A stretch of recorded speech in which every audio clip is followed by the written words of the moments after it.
We begin tonight with that famous millionaire under arrest in a cold case 30 years in the making after a major twist in the case playing out on national television. Welcome to MsMojo, and today we're looking at 10 times criminals accidentally confessed. Nancy had written something else. It was a blog post. The title? How to Murder Your Husband. For this list, we'll be considering the most noteworthy instances where criminals mistakenly admitted to their crimes or accidentally gave prosecutors legal grounds that led to charges and convictions. What other accidental confessions have you heard of? Let your tongue slip in the comments below.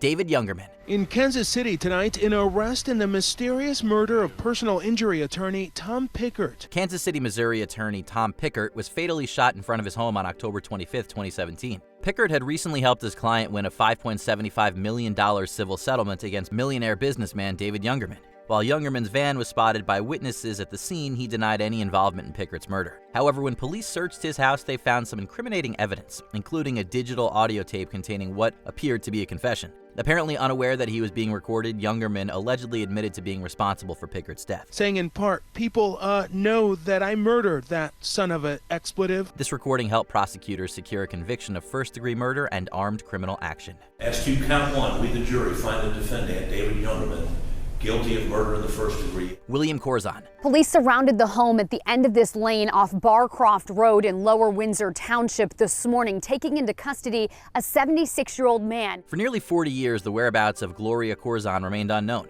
Gloria had been married to William Corzon since 1967 and suffered domestic violence for years. In 1981, she mysteriously disappeared. She was just 37 at the time. Her body was never found, but she was formally declared dead in 1997. Although her family believed that Corzon had a hand in Gloria's disappearance, there was simply no way of proving it. Until 2019, after police reopened the case, they reached out to Corzon, who immediately inquired if they'd found her body. The only problem was that police didn't even know there was a body to find.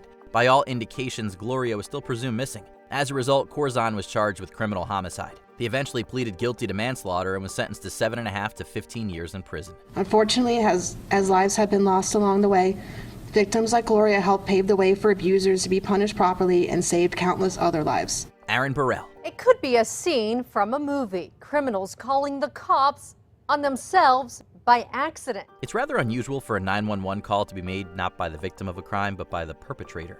That was the case for a burglary that occurred in New Mexico in September of 2014. One of the suspects in the case, Aaron Burrell, mistakenly butt-dialed 911 after making his getaway from the crime scene. For nearly 45 minutes, dispatchers listened in as Burrell and his accomplice, Yvonne Thyberg, gloated about their alleged actions and how they successfully made their getaway. I was like, all we gotta do is hit highway, hit on the other side of McGaffney and we're gone. Yeah. Sure enough, we lost that mother. It didn't take long for police to trace the call down to Burrell, who was arrested alongside Thyberg on multiple criminal charges related to the burglary. Officer was sent to the address that they mentioned to check on the house, found that it was indeed had been burglarized. A third suspect, Marvin Myers, was also arrested but later released. Guy Saleo. When 31-year-old chef Jim Webb was found dead at his restaurant, police suspected his business partner, Guy Saleo. In the beginning of their business partnership, they got along well. However, the pressures of the financial responsibilities they had caused a lot of tension between the two of them. They, however, discovered that Saleo seemingly had an alibi for the night of the murder.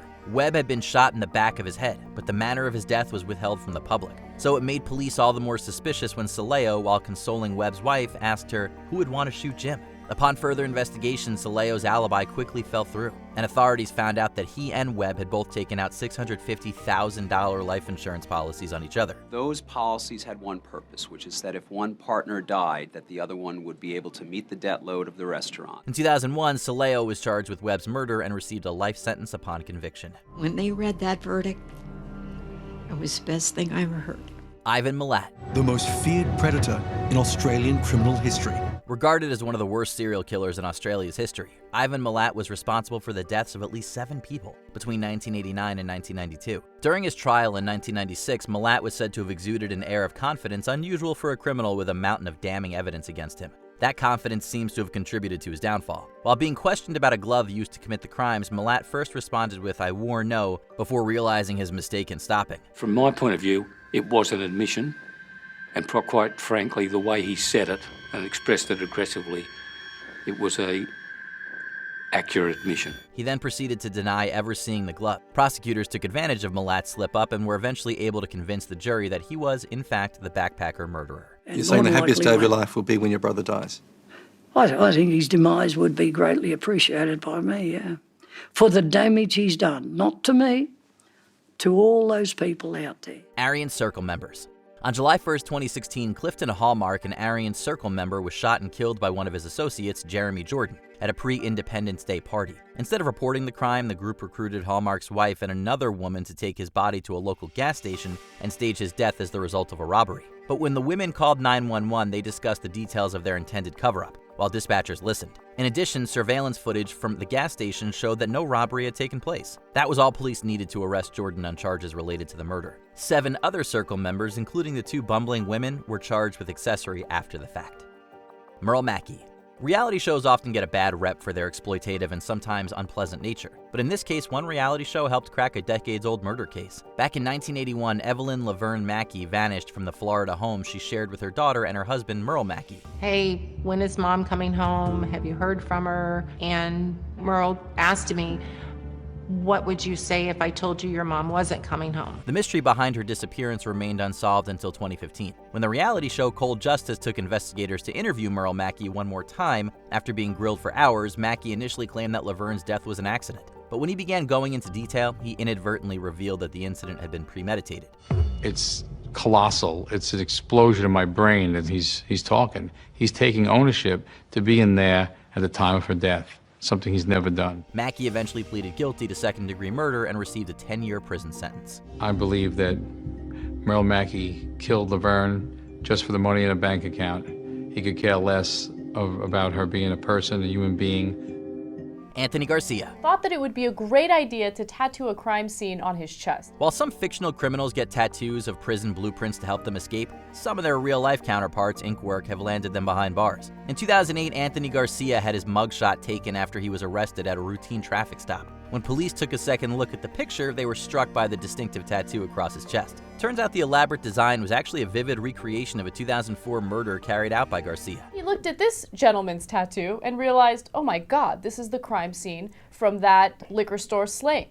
Several details from the crime scene were depicted in the tattoo, including the liquor store where it occurred and the direction the victim's body fell. An undercover policeman was able to extract a further confession from Garcia, which led to his eventual conviction. Nancy Crampton Brophy. I think your case is held together with, real frankly, Band-Aids. If you plan to get away with killing your husband, it might help to not publish an essay and title it How to Murder Your Husband. The murderous wife in this case is Nancy Crampton Brophy, a writer whose husband, Daniel Brophy, was shot and killed at his workplace. Dan Brophy was dead at age 63. Somebody just wanted to execute this person. His wife's infamous essay had raised suspicions among the police, who arrested and charged her 3 months later. While in jail, Crampton Brophy allegedly let it slip to one of her cellmates that she was close by when the shooting happened, before quickly correcting her mistake. The cellmate in question took the stand during her trial and testified against her. Because I said, wow, must have been close up, and she used her arm span and said, well, it was about this far. And in the end, Crampton Brophy was found guilty of second-degree murder and locked up for life. Before we continue, be sure to subscribe to our channel and ring the bell to get notified about our latest videos. You have the option to be notified for occasional videos or all of them. If you're on your phone, make sure you go into your settings and switch on notifications. Robert Durst. In January 2022, real estate heir Robert Durst died in prison after being convicted of the murder of his longtime friend, Susan Berman. This is an interesting picture of you and Susan. Yes, I'd like to get a copy of this. Yeah. Durst had gained international recognition after his involvement in the HBO miniseries The Jinx. The critically acclaimed documentary revolved around Durst and the 3 murders he was suspected of carrying out. During the final episode, Durst was presented with damning handwriting evidence implicating him in Berman's murder. In a shocking turn, he walked into the bathroom and muttered what seemed to be a confession. What the hell did I do?